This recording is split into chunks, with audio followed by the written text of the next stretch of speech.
Hello दोस्तों, तो last episode में देखा था जांग ने अपनी एक डिवाइन लेवल की टेक्निक का इस्तेमाल करके उस लीडियन सेक्ट के बुड्ढे पे जोरदार हमला कर दिया था, जिससे उस बुड्ढे के ऊपर एक जोरदार धमाका होता है। उस धमाके को देखकर कायोंग अपने मन में कहता है, ये क्या हुआ? क्या एल्डर शाह उस बंदे से हार गया? आखिर ये बंदा है कौन और आखिर इसके पास इतनी टेरिफाइंग पावर आई कहाँ से? फिर जांग उस बुड्ढे के पास जाता है और उसके सर को अपने पैर से दबाते हुए कहता है, तो तुम्हें कैसा लगा बदले का टेस्ट? क्या तुम इसे कंटिन्यू रखना चाहते हो? और आपको तो पता ही है बुड्ढों के अंदर कितनी ज्यादा गर्मी है, हार जाएंगे लेकिन चुप नहीं रहेंगे, जान चली जाए लेकिन भौंकेंगे जरूर। इसीलिए बुड्ढा जांग को धमकी देने लगता है कि मेरा लीडियन सेक्ट तुम्हें छोड़ेगा नहीं, ये कर देगा वो कर देगा। और उस बुड्ढे की बक सुन के जांग का दिमाग खराब हो जाता है और जांग अपने पैर से उस बुड्ढे के सिर को दबा के फोड़ देता है और उस बुड्ढे का वहीं पे काम तमाम हो जाता है। जांग को उस बुड्ढे को जान से मारते हुए देखकर जाओ फैमिली के लोग काफी ज्यादा खुश हो जाते हैं और टीना चिल्लाती हुए कहती है, मास्टर तो काफी ज्यादा स्ट्रॉन्ग है, अब तो मैं मास्टर को और भी ज्यादा एडमायर करने लगी हूँ। ये सुनकर यायून कहती है, हाँ तुमने बिल्कुल सही कहा, ये हमारे लिए ऑनर की बात है कि हम अपने मास्टर को फॉलो करते हैं। फिर हमें जांग को दिखाया जाता है जो उस बुड्ढे को मारने के बाद कायोंग की तरफ देखकर कहता है, तो अब अगली बारी तुम्हारी है, तुम बताओ कि आखिर तुम किस तरह से मरना चाहोगे।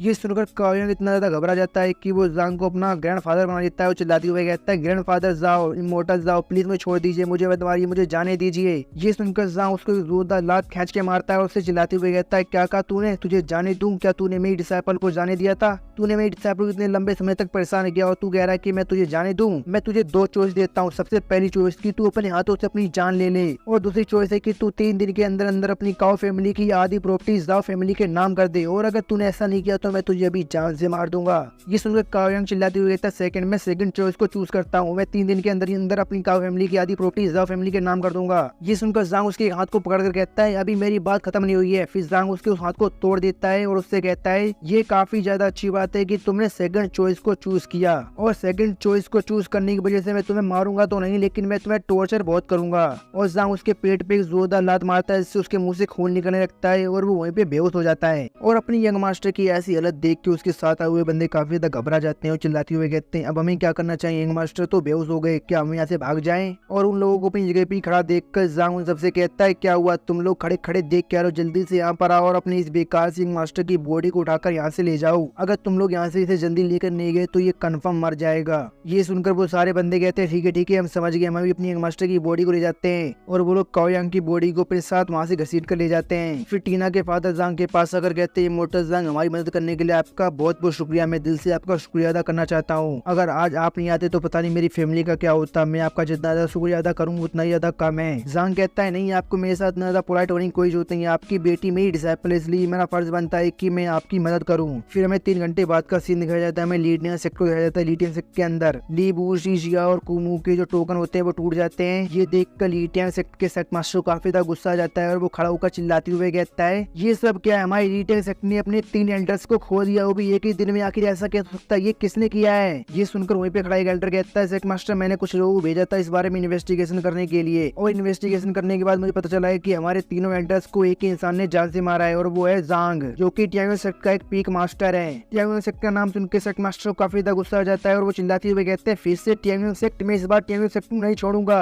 ये सुनकर वही एल्डर कहता है, सेक्ट मास्टर शांत हो जाइए, टियांगन सेक्ट कोई छोटा मोटा सेक्ट नहीं है, वो भी 3 बड़े सेक्ट में से एक सेक्ट है। अगर हम उन लोगों पे सीधा हमला करेंगे तो हम उन लोगों से जीत नहीं पाएंगे, इसलिए हमें उन लोगों पे साइड से हमला करना पड़ेगा। ये सुनकर दूसरा एल्डर उस एल्डर से कहता है कि तुम्हारे कहने का मतलब क्या है? ये सुनकर वो एल्डर कहता है, आज से 1 महीने बाद हम लोग अपने सेक्ट के अंदर एक मार्शल आर्ट टूर्नामेंट रखेंगे, जिसके अंदर हम टियांगन सेक्ट के सारे पावरफुल फिगर्स को बुलाएंगे, और मुझे पूरा यकीन है कि टियांगन सेक्ट के सभी लोग उसके अंदर जरूर आएंगे। ये सुनकर दूसरा एल्डर कहता है, मैं समझ गया कि तुम क्या प्लान बना रहे हो, तुम टूर्नामेंट के दौरान ही जांग के ऊपर हमला करने का प्लान बना रहे हो, क्यों? मैंने सही कहा ना? ये सुनकर वो एल्डर कहता है, हाँ तुमने बिल्कुल सही कहा, एक बार अगर टियांगन सेक्ट के लोग हमारे सेक्ट के अंदर आ गए तो वो लोग हमारे सेक्ट के अंदर से जिंदा वापस नहीं जाएंगे। ये सुनकर सेक्ट मास्टर भी काफी ज्यादा खुश हो जाते हैं और चिल्लाते हुए कहते हैं, ठीक है तो फिर हम लोग इसी प्लान पे काम करेंगे, हम लोग अपने एल्डर्स की मौत का बदला जरूर लेंगे। फिर शिप होता है और हमें एक दूसरी जगह का सीन दिखाया जाता है, जहाँ पे एक फायर टाइगर होता है जिसकी पूरी बॉडी में आग लगी होती है, वो एक दीवार को तोड़ के भाग रहा होता है और उसके पीछे कुछ बंदे पड़े होते हैं। उन बंदों में से एक मोंग होता है, वो चिल्लाते हुए कहता है, बीस्ट तुम भाग कर रहे हो, तुम्हें क्या लगता है कि तुम यहाँ से भाग सकते हो? और वो मोंग उस फायर टाइगर के ऊपर हमला करने के लिए आगे बढ़ जाता है और चिल्लाते हुए कहता है, तुम्हें क्या लगता है कि तुम इसी तरह से सिटी को बर्बाद करते रहोगे और तुम्हें कोई भी रोकेगा नहीं? आज तुम्हारा मरना तय है। और वो मोंग अपने डंडे से उस फायर टाइगर के ऊपर हमला कर देता है, लेकिन वो फायर टाइगर बस अपनी एक ही धाड़ में उस मोंग को दूर फेंक देता है, और उस मोंग को दूर फेंकने के बाद वो टाइगर वापस सिटी के अंदर भागने लगता है। ये देखकर बाकी लोग चिल्लाते हुए कहते हैं, पकड़ो उसे यहाँ से भागने मत देना। और उस टाइगर को भागते हुए देखकर मोंग कांपती हुई आवाज में कहता है, सिटी लॉर्ड ने मुझे ये ऑर्डर दिया था कि मुझे किसी भी कीमत पे जल्दी से जल्दी इस टाइगर को पकड़ना है, वरना इस सिटी के अंदर काफी तबाही मचाएगा, लेकिन अब मुझे इस बात का डर है कि मैं इसे पकड़ नहीं पाऊंगा। फिर हमें जाओ फैमिली को दिखाया जाता है। जाओ फैमिली के अंदर जांग और बाकी सारे बैठकर आराम से खा पी रहे होते हैं और टीना के फादर अभी भी जांग की लगातार तारीफ किए जा रहे होते हैं और वो जांग को पीने के लिए ड्रिंक देते हैं और वो खुद भी ड्रिंक पीते हैं। जांग उस ड्रिंक को पीते हुए कहता है आप और आपकी फैमिली काफी ज्यादा अच्छे हैं, मुझे यहाँ पे आके काफी ज्यादा अच्छा लग रहा है। और जैसे ही जांग का गिलास खाली होता है उसका गिलास भरने के लिए उसकी दोनों फीमेल डिसेबल आ जाती हैं। टीना कहती है मास्टर आज आपने काफी ज्यादा मेहनत की, इसलिए मेरे फादर ने स्पेशली बैंकेट आपके लिए रखा है, इसलिए आप जितना चाहे उतना ड्रिंक करिए। जांग कहता है नहीं नहीं मैं ज्यादा ड्रिंक नहीं करूंगा क्योंकि मुझे अल्कोहल पचती नहीं है, इसीलिए अगर मैं ज्यादा ड्रिंक करूंगा तो मैं काफी जल्दी ड्रंक हो जाऊंगा। और जांग नशे में टुल होकर टेबल के ऊपर ही सो जाता है। ये देखकर टीना कहती है मास्टर तो सच में अल्कोहल को पचाने में काफी ज्यादा बेकार है, वो तो काफी जल्दी सो गए। टीना का फादर कहता है टीना तुम खड़े खड़े देख के आ रही हो अपनी मास्टर की मदद को गेस्ट रूम में जाने में, ताकि वो गेस्ट रूम में जाके आराम कर सके। ये सुनकर टीना जांग को उठाकर गेस्ट रूम की तरफ ले जाने लगती है और यायून भी उसकी इसमें मदद करती है। फिर वो दोनों जांग को गेस्ट रूम में लाके बेड पे पटक देते हैं और जांग के हाथ में जो गिलास होता है वो नीचे गिर जाता है। टीना कहती है मास्टर तो काफी ज्यादा भारी है, मैं तो काफी ज्यादा थक गई। यायून कहती है शांत रहो, तुम मास्टर को डिस्टर्ब कर दोगी, मास्टर को शांति से सोने दो। टीना कहती है चलो अब यहाँ से चलते हैं, लेकिन इससे पहले कि टीना वहाँ से जा पाती जांग उसका हाथ पकड़ लेता है और उसे अपने ऊपर ही खींच लेता है और उससे कहता है प्लीज यहाँ से मत जाओ, मेरे साथ बैठ के ड्रिंक करो। टीना कहती है जूनियर सिस्टर मेरी मदद करो यहाँ से निकलने में। ये सुनकर यायून उसकी मदद करने के लिए जाने लगती है, लेकिन तभी उसके पैर के नीचे वही गिलास आ जाता है, इसकी वजह से वो फिसल जाती है और सीधा जाके जांग की बाहों में गिरती है और जांग उन दोनों लड़के को पकड़ लेता है। फिर जांग यायून से कहता है मुझे वाइन चाहिए, मुझे ड्रिंक करने के लिए वाइन चाहिए। यायून कहती है मास्टर तो पूरी तरह से ड्रंक हो गए, अब हम यहाँ से कैसे निकले। तभी वो लोग जिस रूम के अंदर होते हैं उस रूम की दीवार टूट जाती है, उस रूम के अंदर वही फायर टाइगर आ जाता है। उस फायर टाइगर को देखकर वो दोनों लड़कियां काफी हैरान हो जाती हैं। टीना कहती है आखिर ये डीमन मॉन्स्टर यहाँ पे क्या कर रहा है। फिर वो फायर टाइगर जोरदार धाड़ मारता है। ये देखकर टीना कहती है लगता है कि ये डिमोनिक मॉन्स्टर हम ही लोगों पे हमला करने वाला है, जल्दी से मास्टर को प्रोटेक्ट करो। और वो टाइगर जैसे उन दोनों पे हमला करने के लिए आगे बढ़ता है, यायून अपनी स्वॉर्ड को निकालकर अपनी स्वॉर्ड से उस टाइगर के ऊपर हमला कर देती है, लेकिन वो टाइगर अपने पंजे से यायून की स्वॉर्ड को रोक लेता है। टीना कहती है डीमन मॉन्स्टर की स्ट्रेंथ 3rd रैंक की, इसलिए हम केयरलेस नहीं हो सकते हैं और हमें इसके साथ फाइट करते करते मास्टर को भी प्रोटेक्ट करना होगा, वरना ये बीस्ट मास्टर को चोट पहुंचा देगा। फिर टीना अपनी डिवाइन लेवल की टेक्निक का इस्तेमाल करके उस फायर टाइगर के ऊपर हमला करती है। फिर हमें बाहर का सीन दिखाया जाता है, हमें उसी मॉन्क को दिखाया जाता है जो भागते हुए कहता है भागो भागो जल्दी से भागो,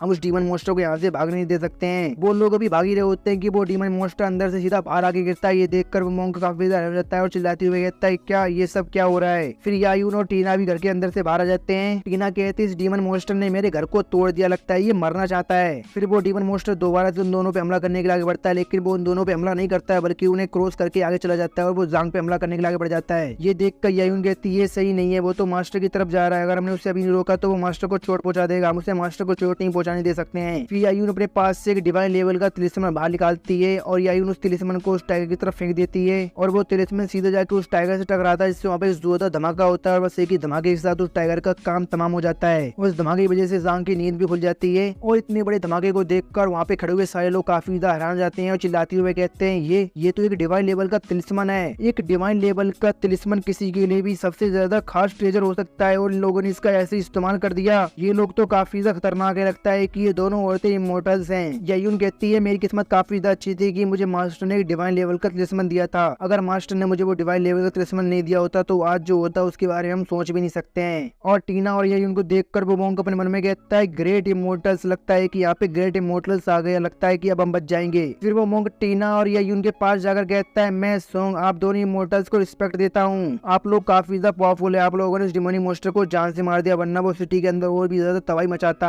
आप लोग सच में मेरी एडमायरेशन के लायक है, आप सच में ग्रेट इमोर्टल्स हैं जो सभी की मदद करते हैं। ये सुनकर टीना और यायून कहती है क्या इमोर्टल्स वो भी हम। वो मॉन्क कहता है हाँ आपने बिल्कुल सही कहा, आप दोनों इमोर्टल्स हैं और आप काफी ज्यादा अच्छे हैं, आप लोगों ने हमें बचा लिया। और उस धमाके की वजह से जांग जिस रूम के अंदर होता है वो आधा रूम ही उड़ जाता है। ये देखकर जांग काफी ज्यादा हो जाता है। तो मॉन्क कहता है देखिए आपने उस मोटल की जान बचा ली, आप लोग सच में काफी ज्यादा पावरफुल हैं, ऐसा हो ही नहीं सकता है कि आप लोग इमोर्टल्स ना हो, आप जो मेरे साथ मजाक कर रहे हैं। ये सुनकर टीना गुस्से में चिल्लाती हुई कहती है क्या कहा तुमने मोटल, वो हमारे मास्टर है, तुमने हमारे मास्टर को मोटल कहा। ये सुनकर वो मॉन्क शॉक हो जाता है और चिल्लाती हुई कहता है क्या ये तुम्हारे मास्टर हैं। फिर जांग भी वहाँ पर आ जाता है और वो कहता है डिसाइपल्स आखिर यहाँ पे ये सब हो क्या रहा है, मुझे तो कुछ समझ में नहीं आ रहा, मैं तो भी आराम से सो रहा था, फिर अचानक से ये सब क्या हो गया। ये सुनकर यायून कहती रिपोर्टिंग मास्टर यहाँ पे एक मॉन्स्टर ने हमला कर दिया था और मैंने आपके दिए गए डिवाइन लेवल के तिलिस्मन की मदद से उसे जान से मार दिया, उस तिलिस्मन की वजह से ये सब हुआ। यायून की बात सुनकर वो मॉन्क मन में सोच रहा होता है क्या सच में ये बंदा इन इमोर्टल्स का मास्टर है और वो डिवाइन लेवल के रिप्लेसमेंट भी इसी बंदे ने इन लोगों को दिया था। ये बंदा तो काफी ज्यादा खतरनाक है, बहुत ज्यादा खतरनाक। फिर ज़ांग उस मोंग से कहता है वैसे तुम कौन हो? ये सुनकर वो मोंग कहता है इमोर्टल मैं इस सिटी के सिटी लॉर्ड का सबॉर्डिनेट हूँ। सिटी लॉर्ड ने मुझे ऑर्डर दिया था कि मुझे जल्दी से जल्दी इस मॉन्स्टर को जान से मारना, इसीलिए मैं यहाँ पर आया था।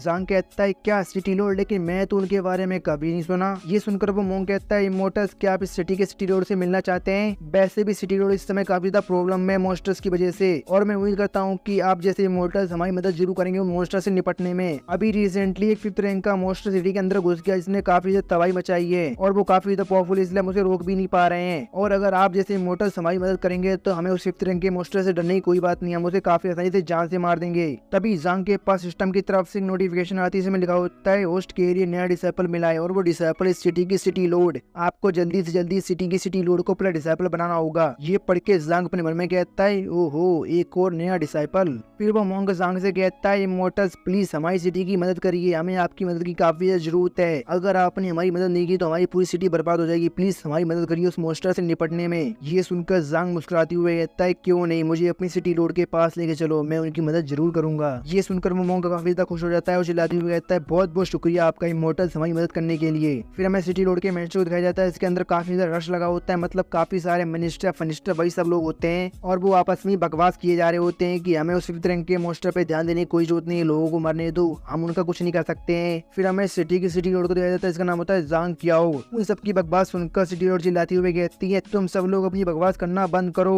तुम कह रहे हो कि मैं 5th रैंक के मॉन्स्टर को सिटी में ऐसे ही खुला छोड़ दूं? तुम्हें पता भी है 5th रैंक का मॉन्स्टर कितने सारे लोगों को जान से मार देगा। ये सुनकर वो सारे बंदे फिर से बकवास करने लगते हैं कि हमारे पास पावर नहीं, हमारे पास ये नहीं, हमारे पास वो नहीं, हम इंसान है, वो मॉन्स्टर है, हम भला उन्हें कैसे हरा सकते हैं। और फिर से उन लोगों की बकवास सुनकर सिटी लॉर्ड चिल्लाती हुए कहती है तुम सब लोग अपनी बकवास करना बंद करो, उन मॉन्स्टर्स ने मेरे डैड को जान से मार दिया, जिसकी वजह से मुझे ना चाहते हुए भी इस पोजीशन में बैठना पड़ा। ये मेरी गलती है कि मुझे चीजों की समझ नहीं है। अगर मैं अपनी डैड की मौत का बदला नहीं लेती हूँ और अपनी सिटी के लोगों को नहीं बचा पाती हूँ तो मेरा सिटी लॉर्ड होने का क्या फायदा। तभी सिटी लॉर्ड की मैंशन का गेट खुलता है और उस गेट से वो मोंग अंदर आता है और उसके साथ ज़ांग और वो दोनों डिसेबल भी अंदर आते हैं। वो मोंग चिल्लाते हुए कहता है सिटी लॉर्ड अब आपको बिल्कुल भी चिंता करने की जरूरत नहीं है, मैं आपके लिए मदद लेके आया हूँ। उस मोंग की बात सुनकर सिटी लॉर्ड हैरान हो जाती हैं और वहाँ पे खड़े हुए बाकी सारे बंदे उस मोंग से कहते हैं क्या कहा तुमने, तुम यहाँ पे मदद लेके आए हो, कहीं तुम उन सारे लोगों की बात तो नहीं कर रहे जो तुम्हारे पीछे खड़े हैं, वो सब तो बच्चे हैं, वो हमारी क्या मदद करेंगे। उन लोगों की बकवास सुनकर वो मोंग चिल्लाते हुए कहता है आखिर तुम लोग हिम्मत कैसी इमोर्टल्स की डिसरिस्पेक्ट करने की, ये लोग इमोर्टल्स हैं इसलिए इनकी रिस्पेक्ट करो। तभी सिटी लॉर्ड चिल्लाती हुए कहती सभी लोग चुप हो जाओ। फिर सिटी लॉर्ड उस मोंग के पास जाकर कहती है कि चल क्या रहा है, मुझे सब कुछ एक्सप्लेन करो। ये सुनकर मोंग सिटी के अंदर जो भी कांड हुआ होता है उसके बारे में सिटी लॉर्ड को बता देता है और कहता है इन इमोर्टल्स ने उस मॉन्स्टर को काफी आसानी से जान से मार दिया, इसलिए मैं इन लोगों को आपकी मदद के लिए ले आया। ये लोग काफी ज्यादा पावरफुल है, ये लोग उस 5th रैंक के मॉन्स्टर को काफी आसानी से जान से मार देंगे, इसकी वजह से हम लोग इतने लंबे समय से परेशान हैं। उसकी बातें सुनकर वहाँ पे जितने भी लोग होते हैं वह सब जोर जोर से हंसने लगते हैं। सिटी लॉर्ड उन लोगों से कहते हैं क्या तुम लोग सच में 5th रैंक के मॉन्स्टर को जान से मार सकते हो? ये सुनकर ज़ांग कहता है नहीं नहीं, इन लोगों को गिनने की कोई जरूरत नहीं है, उस मॉन्स्टर के लिए तो मैं अकेला ही काफी हूँ। ये सुनकर सिटी लॉर्ड कहती है तो क्या मैं पूछ सकती हूँ कि तुम्हारा कल्टीवेशन लेवल क्या है? ये सुनकर ज़ांग कहता है गोल्डन कोर मिड स्टेज। ज़ांग के लेवल को सुन के वहाँ पे खड़े हुए बंदे हंसते हुए कहते हैं क्या तुम बस केवल गोल्डन कोर स्टेज में हो? क्या तुम बस केवल गोल्डन कोर स्टेज कल्टीवेटर हो? तुम कह रहे हो कि तुम उस 5 टियर के डिमोनिक बीस्ट को जान से मार दोगे? तुम्हें लगता है कि तुम कुछ ज्यादा ही घमंडी हो? हम लोगों ने 5 गोल्डन कोर स्टेज के कल्टीवेटर्स को भेजा था उस डिमोनिक बीस्ट को जान से मारने के लिए, लेकिन वो सब उस 5 टियर के डिमोनिक बीस्ट के हाथों मारे गए। तुम्हें क्या लगता है कि तुम अकेले गोल्डन कोर स्टेज कल्टीवेटर होकर उस 5 टियर के डिमोनिक बीस्ट को जान से मार दोगे? उन लोगों की बातें सुनकर सिटी लॉर्ड भी कहती है क्या तुम बस केवल गोल्डन कोर स्टेज पे ही हो? अगर ऐसा है तो तुम्हारे लिए सबसे अच्छी रहेगी कि तुम यहाँ से चले जाओ। ज़ांग कहता है क्यों, क्या हुआ, क्या तुम्हें मुझ पे भरोसा नहीं है? सिटी लॉर्ड कहती है 5 टियर का डिमोनिक बीस्ट कोई ऐसी चीज नहीं जिसे कोई गोल्डन कोर स्टेज का कल्टीवेटर समझ सके, अगर तुम वहाँ पर जाओगे तो तुम केवल अपनी मौत को बुलावा दोगे। ज़ांग कहता है अच्छा ऐसी बात है क्या, तो फिर ठीक है चलो हम लोग शर्त लगाते हैं, अगर मैं जीतता हूँ तो तुम्हें मेरा डिसाइपल बनना पड़ेगा और अगर मैं हारता हूँ तो तुम मुझसे जो चाहे वो करवा सकती हो। ये सुनकर सिटी लॉर्ड कहते हैं क्या तुम सीरियस हो, तुम्हें पता भी है तुम क्या बोल रहे हो? ज़ांग कहता है हाँ मुझे पता है कि मैं क्या बोल रहा हूँ। सिटी लॉर्ड कहते हैं ठीक है मुझे तुम्हारी शर्त मंजूर है, लेकिन उससे पहले सबसे पहले तुम्हें मुझे अपनी ताकत दिखानी पड़ेगी कि तुम्हारे पास कितनी ताकत है, उसके बाद ही मैं तुम्हारी शर्त को मानूंगी। फिर सिटी लॉर्ड अपने एल्डर से कहती है एल्डर फ्रैंक जाइए जाके इसके साथ फाइट करिए, अगर आप हार जाते हैं तो मैं इसकी शर्त को मान लूंगी। ये सुनकर एल्डर फ्रैंक कहते हैं ये सिटी लॉर्ड अगर आप कहती है तो मैं इस बंदे के साथ जरूर फाइट करूंगा। फिर एल्डर फ्रैंक छलांग मार के हवा में आ जाते हैं और अपने पीछे एक बड़े से बियर की एनर्जी से बनी हुई बॉडी बना लेते हैं और ज़ांग से गुस्से में कहते हैं छोटे लड़के आज मैं तुझे काफी बुरी तरह से मारूंगा, मैं तुझे इतनी बुरी तरह से मारूंगा कि तेरे सारे दांत जमीन पे बिखर जाएंगे। फिर एल्डर फ्रैंक ज़ांग के ऊपर हमला कर देते हैं, ये देखकर ज़ांग भी एल्डर फ्रैंक के ऊपर हमला करता है और उन दोनों गमले आपस में टकराते हैं, उन दोनों गमले खत्म हो जाते हैं। ज़ांग कहता है तुम तो गोल्डन कोर के मिड स्टेज में हो, लगता है कि तुमसे फाइट करने में काफी ज्यादा मजा आएगा। फिर एल्डरफिंग दोबारा से काफी ज्यादा खतरनाक मूव के साथ जांग की तरफ हमला करने के लिए आगे बढ़ जाते हैं और चिल्लाते हुए कहते हैं, लड़के अब तू यहाँ से भागने की कोशिश मत करना है, ऐसा तो तेरे सपने में होगा कि तू सिटी रोड को अपना डिसाइपल बना पाए। तुझे क्या लगता है कि तू कोई इमोर्टल है जो तू ये सब बोल रहा है? फिर एल्डरफिंग अपनी जैसी दिखने वाली 4-5 एनिमीज बनी हुई बॉडी बना लेती है और उनकी मदद से जांग के ऊपर हमला कर देते हैं। और ये सब देख के जांग का दिमाग खराब हो गया होता है और जांग एल्डरफिंग को सर से पकड़ के जमीन में पटक देता है और उसे चिल्लाते हुए कहता है, अपनी बकवास करना बंद कर, तू कब से बकबक किए जा रहा है। और जांग के बस एक ही हमले में एल्डरफिंग शांत हो जाते हैं, मतलब वो मरता तो नहीं है, बस बेहोश हो जाता है। एल्डरफिंग की ऐसी हालत देख के वहाँ पे खड़े हुए बाकी एल्डर चिल्लाते हुए कहते हैं, नामुमकिन, ऐसा क्या हो सकता है? एल्डरफिंग तो गोल्डन कोर की मेजर स्टेज में फिर इसकी जैसा कि नॉर्मल सा बंदा उन्हें कैसे हरा सकता है? और जांग की पावर को देख कर सिटी रोड भी सोच रही होती है, ये बंदा फाइट करने में तो काफी ज्यादा अच्छा और ये ताकतवर भी है। फिर जांग सिटी रोड के पास आकर कहता है, तो आपने क्या सोचा कि आप मेरी साथ मानने को तैयार हैं? सिटी रोड कहती है, मैं मानती हूँ कि तुम्हारे पास काफी अच्छी स्किल है, लेकिन मैं तुम्हें पहले बता देना चाहती हूँ, 5 टियर के डिमोनिक बीस्ट के पास डोमेन की पावर है, मतलब वो डोमेन को एक्टिवेट कर सकता है। अगर तुम्हें इस बात से डरना हो तो मैं तुम्हारी साथ मानने को तैयार हूँ। ये सुनकर जांग कहता है, एक 5 टियर का डिमोनिक बीस्ट मेरे लिए कोई बड़ी बात नहीं, उसे तो मैं 3 दिन में ही जान से मार दूंगा। और ये कहने के साथ जांग अपनी छोटी उंगली को आगे बढ़ा देता है। सिटी रोड भी अपनी छोटी उंगली जांग के साथ मिलाते हुए कहती है, ठीक है, फिर मुझे तुम्हारी साथ मंजूर है और मैं उम्मीद करती हूँ कि तुम केवल बड़ी बड़ी बातें ही नहीं कर रहे हो बल्कि तुम्हारे अंदर ताकत भी होगी। जांग की बातें सुनकर पीछे खड़े हुए एंडर हंसते हुए कहते हैं, ये बच्चा तो पक्का मरेगा, इसे बाद में काफी ज्यादा पछतावा होने वाला है, इसने बस केवल 3 दिन का टाइम लिया है। दूसरा एल्डर कहता है, कोई फर्क नहीं पड़ता है कि 3 दिन का टाइम लेता है या 4 दिन का टाइम लेता है, अंत में इसे मरना ही है। फिर जांग वहां से जाते हुए कहता है, ठीक है, तो अब मैं यहाँ से वापस जाना अपनी प्रिपरेशन करने के लिए, मैं 3 दिन बाद वापस आऊंगा उस डिमोनिक बीस्ट से लड़ने के लिए। फिर जांग अपनी डिसाइपल से कहता है, डिसाइपल चलो चलते हैं यहाँ से। फिर जांग और उसकी डिसाइपल वहां से चले जाते हैं। फिर जांग अपने घर पे आ जाता है और अपनी डिवाइन लेवल की टेक्निक की बुक्स के ढेर के अंदर से एक टेक्निक को ढूंढते हुए कहता है, जहाँ तक मुझे याद है मैंने उस कल्टीवेशन टेक्निक को यहीं पे रखा था, फिर आखिर वो यहाँ से कहाँ गई? यायून टीना से कहती है, मास्टर ने आखिर हमें इतनी सुबह सुबह यहाँ पे क्यों बुलाया, कि इसके पीछे क्या रीजन होगा? टीना कहती है, मुझे इसका रीजन नहीं पता है कि मास्टर ने हमें यहाँ पे इतनी सुबह सुबह क्यों बुलाया, लेकिन मैंने आज से पहले कभी भी मास्टर को इतना सीरियस नहीं देखा। और कुछ देर तक उस ढेर के अंदर ढूंढने के बाद जांग को फाइनली वो बुक मिल जाती है। जांग अपनी डिसाइपल्स को देखकर मन में सोच रहा होता है, इस टेक्निक की मदद से मुझे पूरा यकीन है कि मेरी डिसाइपल्स अपनी कल्टीवेशन को काफी तेजी से बढ़ा के अपने आप को ब्रेक थ्रू कर लेंगी नेक्स्ट लेवल में। और जैसे ही मेरी डिसाइपल्स अपने आप को ब्रेक थ्रू करेंगी, उनके साथ मेरा भी ब्रेक थ्रू हो जाएगा। और ब्रेक थ्रू करने के बाद उस 5 टियर के डिमोनिक बीस्ट से निपटना काफी ज्यादा आसान हो जाएगा मेरे लिए। फिर जांग उस टेक्निक की बुक को टीना को दे देता है और कहता है, ये लो, इस टेक्निक की बुक से प्रैक्टिस करना, मुझे पूरा यकीन है कि इस टेक्निक की बुक से तुम्हारी काफी ज्यादा मदद मिलेगी और तुम्हारी कल्टीवेशन काफी तेजी से बढ़ेगी। उस बुक को लेके टीना और यायून कहती है, थैंक यू मास्टर, हमें ये मार्शल आर्ट की बुक देने के लिए। और वो दोनों जैसे उस बुक को खोलती है, पहले तो उस बुक के अंदर से काफी ज्यादा जोरदार लाइट निकलती है, लेकिन जब उस बुक के अंदर के कंटेंट को पढ़ती है तो वो काफी ज्यादा जाती है। टीना कहती है, मास्टर आपको नहीं लगता है कि ये टेक्निक थोड़ी सी अजीब है? ये सुनकर जांग कहता है, क्यों, क्या हुआ, क्या इसके अंदर कोई दिक्कत है? ये सुनकर टीना उस मार्शल आर्ट की बुक को दिखाते हुए कहती है, मास्टर, लेकिन इस टेक्निक की प्रैक्टिस करने के लिए हमें पानी के अंदर इन और यांग दोनों एनर्जी की जरूरत पड़ेगी। ये सुनकर जांग का मुंह खुला का खुला रह जाता है और वो कहता है, हाँ, ये तो जेड मेडन हार्ड स्टूर है। ये सुनकर टीना कहती है, मास्टर, ये जेड मेडन हार्ड स्टूर क्या चीज है? ये सुनकर जांग घबराते हुए कहता है, नहीं नहीं, तुम्हें उसके बारे में सोचने की जरूरत नहीं है। और जांग अपने मन में कहता है, अरे नहीं, मुझे बस केवल इस टेक्निक के इफेक्ट के बारे में पता था, मुझे ये नहीं पता था कि इस बुक के अंदर लिखा गया, वरना मैं इस बुक को इन लोगों को कभी भी नहीं देता। यायून कहती है, मास्टर, क्या आज आप फ्री हैं? अगर आज आप फ्री हैं तो हमारे साथ चलिए, हमारी इस टेक्निक को प्रैक्टिस करने में हमारी मदद करिए। ये सुनकर जांग कहता है, क्या मैं? नहीं, मैं ये कैसे कर सकता हूँ, मैं तो एक लड़का हूँ, तुम लड़कियां हो, ये सही नहीं है। यायून जांग के हाथ को पकड़ कहती है, मुझे मास्टर पे पूरा भरोसा है, मास्टर का कैरेक्टर काफी अच्छा है, इसलिए मुझे पता है कि मास्टर हमारे साथ कुछ भी गलत नहीं करेंगे। ये सुनकर टीना भी कहती है, हाँ, मुझे भी मास्टर पे पूरा भरोसा है। और वो दोनों पकड़ के जांग को ले जाने लगती हैं और कहती हैं, चलिए मास्टर, हम लोग अभी इस टेक्निक की प्रैक्टिस करेंगे। ये सुनकर जांग कहता है, हाँ, क्या तुम लोग सीरियस हो? क्या तुम लोग सच में इस टेक्निक की अभी प्रैक्टिस करना चाहते हो? फिर वो तीनों अपने सारे कपड़े उतार के एक पूल के अंदर आ जाते हैं और उस टेक्निक की प्रैक्टिस करने के लिए तैयार हो जाते हैं। टीना कहती, मास्टर, तो अब हम उस टेक्निक की प्रैक्टिस करना शुरू करें? जांग कहता है, हाँ, शुरू करो। और वो लोग जैसे उस टेक्निक की प्रैक्टिस करना शुरू करते हैं, उनकी बॉडी के अंदर काफी तेजी से एनर्जी जाने लगती है, जिसकी वजह से उनकी बॉडी में दर्द होने लगता है। टीना कहती है, मास्टर, ये यंग एनर्जी तो काफी ज्यादा स्ट्रॉन्ग है, मैं इसे अपनी बॉडी के अंदर बहुत ज्यादा नहीं ले सकती हूँ। यायून कहती है, हाँ मास्टर ने बिल्कुल सही कहा, ये यंग एनर्जी तो काफी ज्यादा स्ट्रॉन्ग है, मैं भी इसे अपनी बॉडी के अंदर बहुत ज्यादा नहीं ले सकती हूँ। इस यंग एनर्जी की वजह से तो मेरे सर के अंदर झंझनाहट होने लगी है। और उस टेक्निक की प्रैक्टिस करते करते ही उन दोनों का ब्रेक थ्रू हो जाता है। टीना पहुंच जाती है फाउंडेशन स्टेज के अर्ली स्टेज में और यायून पहुंच जाती है फाउंडेशन स्टेबलिटी स्टेज के पीक स्टेज में। और जैसे उन दोनों का ब्रेक थ्रू होता है, जांग के पास सिस्टम की तरफ से नोटिफिकेशन आती है, कांग्रेचुलेशन होस्ट, आपके डिसाइपल ने अपने आप को ब्रेक थ्रू किया, इसलिए आपकी कल्टीवेशन को भी बढ़ाया जाता है और होस्ट के पास कल्टीवेशन वापस आने की स्पीड है 1000 टाइम। और इसी के साथ जांग का भी ब्रेक थ्रू हो जाता है गोल्डन कोर के पीक स्टेज में। और उस टेक्निक की प्रैक्टिस करने के बाद वो तीनों काफी थक जाते हैं। टीना कहती है, मास्टर, टेक्निक तो काफी ज्यादा खतरनाक थी। यही भी कहती हाँ मास्टर, ये टेक्निक सच में काफी ज्यादा खतरनाक थी, मैंने सोचा नहीं था कि अचानक से मेरा ब्रेक थ्रू हो जाएगा। जांग उन दोनों के सर पे हाथ फेरते हुए कहता है काफी अच्छी बात है कि तुम दोनों ने अपने आप को ब्रेक थ्रू कर लिया और तुम्हारा मास्टर होने के नाते मैं तुम्हारी काफी ज्यादा तारीफ करता हूँ। फिर हमें 3 दिन बाद का सीन दिखाया जाता है, सिटी रोड के मैनेजर को दिखाया जाता है। इसके अंदर सिटी रोड और बाकी सारे एल्डर आगे होते हैं। एक एल्डर कहता है सिटी रोड आपको सचमुच लड़के पे भरोसा है, आपको लड़के पे भरोसा नहीं करना चाहिए। दूसरा कहता है हाँ इसने बिल्कुल सही कहा, मुझे पूरा यकीन है, 3 दिन तो पहले बीत चुके, वो अभी तक यहाँ पर नहीं आया है। मुझे पूरा यकीन है कि उसको मरने से काफी डर लग रहा होगा, इसलिए वो यहाँ पे नहीं आया। और तभी जांग भी अपनी डिसाइपल्स के साथ वहाँ पे आ जाता है और कहता है मुझे माफ करना कि मुझे आने में देर हो गई। जांग को देखकर एक एल्डर कहता है तो आखिरकार तुम यहाँ पर आ गई। दूसरा एल्डर कहता है मैंने सोचा नहीं था कि तुम सच में यहाँ पर आओगे, लगता है कि तुम्हारे अंदर सच में काफी ज्यादा हिम्मत है। फिर सिटी रोड कहती है मैंने पहले ही रोल लिया कि वो 5 टियर का डिमोनिक बीस्ट कहाँ पर है, अभी तुम्हारे पास मौका, अगर तुम वापस जाना चाहो तो तुम अभी वापस जा सकते हो, क्योंकि तुम्हें बाद में वापस जाने का मौका नहीं मिलेगा। ये सुनकर जांग कहता है अपनी बकवास करना बंद करो, चुपचाप मुझे वहाँ पर लेके चलो जहाँ पर वो डिमोनिक बीस्ट है। ये सुनकर सिटी रोड कहती है ठीक है तो फिर मेरे पीछे आओ। फिर सिटी रोड जांग को लेके जंगल में आ जाती है और सिटी रोड सामने की तरफ इशारा करते हुए कहती है देखो वहाँ पर वहीं पर है वो 5 टियर का डिमोनिक बीस्ट, तुम अकेले वहाँ पर जाओगे और हम लोग तुम्हें यहाँ पे बस खड़े होकर देखेंगे, हम तुम्हारी कोई मदद नहीं करने वाले।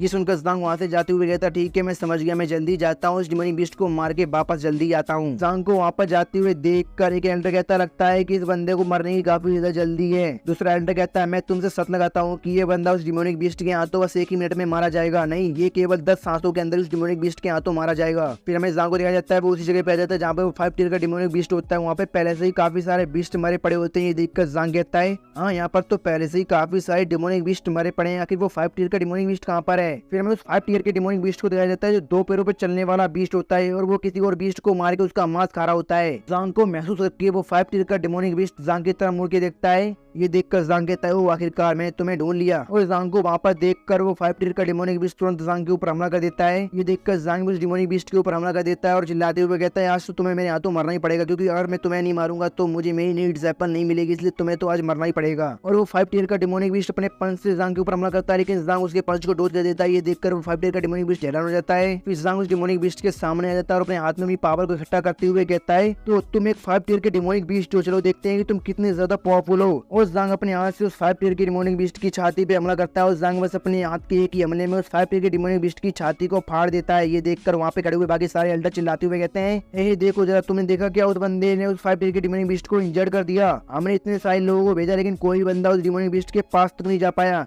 और इस बंदे ने बस अपने एक ही मूव में उस डिमोनिक बीस्ट को घायल कर दिया। और सिटी रोड मन में सोच रही होती है लोग कुछ ज्यादा जल्दीबाजी कर रहे हैं, वो डिमोनिक बीस्ट इतना भी ज्यादा सिंपल नहीं है, उसे मारना इतना भी ज्यादा आसान नहीं है। फिर हमें जांग को दिखाया जाता है जांग ने अपने हाथ से उस डिमोनिक बीस्ट की छाती को तो फाड़ दिया होता है, लेकिन उसके बाद भी वो डिमोनिक बीस्ट मरा नहीं होता है और वो डिमोनिक बीस्ट जोरदार रोर मारते हुए जांग के ऊपर हमला करने लगता है। ये देखकर जांग अपनी जगह से गायब हो जाता है और जांग अपने काफी सारे क्लोन बना के उस डिमोनिक बीस्ट को चारों तरफ से घेर लेता है और उससे कहता है लगता है कि तुम्हें मारना इतना भी आसान नहीं है, अब तो मुझे तुमसे फाइट करने में बड़ा मजा आने वाला है। फिर वो 5 टियर का डिमोनिक बीस्ट जांग को पकड़ लेता है और वो जांग को बीच से फाड़ देता है। उसके बाद वह बदलता है कि वो तो जांग का बस एक क्लोन था। फिर वो डिमोनिक बीस्ट लगातार जांग के क्लोन्स पे हमला करके उन्हें डिस्ट्रॉय करने लगता है। ये देखकर सिटी चिल्लाते हुए कहती हैं आखिर यहाँ पर ये सब हो क्या रहा है। और उस डिमोनिक बीस्ट को भी काफी ज्यादा गुस्सा आ रहा होता है क्योंकि वो जिसको भी मारा होता है वो एक क्लोन निकलता है। फिर जांग उस 5 टियर के डिमोनिक बीस्ट के पीछे आ जाता है और उससे कहता है तुम इधर उधर क्या देख रहे हो, मैं तुम्हारे पीछे हूँ। फिर जांग अपनी स्वॉर्ड को बाहर निकालता है और उस 5 टियर के डिमोनिक बीस्ट पे हमला करते हुए कहता है डिमोनिक बीस्ट तैयार हो जाए, इस बार मैं अपनी फुल स्ट्रेंथ का इस्तेमाल करने वाला हूँ तुझे मारने के लिए। उस जांग को अपने ऊपर हमला करने के लिए आते हुए देखकर वो बीस्ट भी अपने आप को बचाने के लिए अपने हाथों को अपने सामने क्रॉस कर लेता है जिससे कि वो जांग के हमले से बच सके। फिर जांग जैसे अपनी स्वॉर्ड से हमला करता है जांग अपनी स्वॉर्ड से डिमोनिक बीस्ट के हाथों को तो काट देता है, लेकिन वो डिमोनिक बीस्ट मरता नहीं है। ये देखकर जांग कहता है तुम वो पहले बंदे हो गए जो मेरी स्वॉर्ड के पहले वार के बाद भी जिंदा बच गए।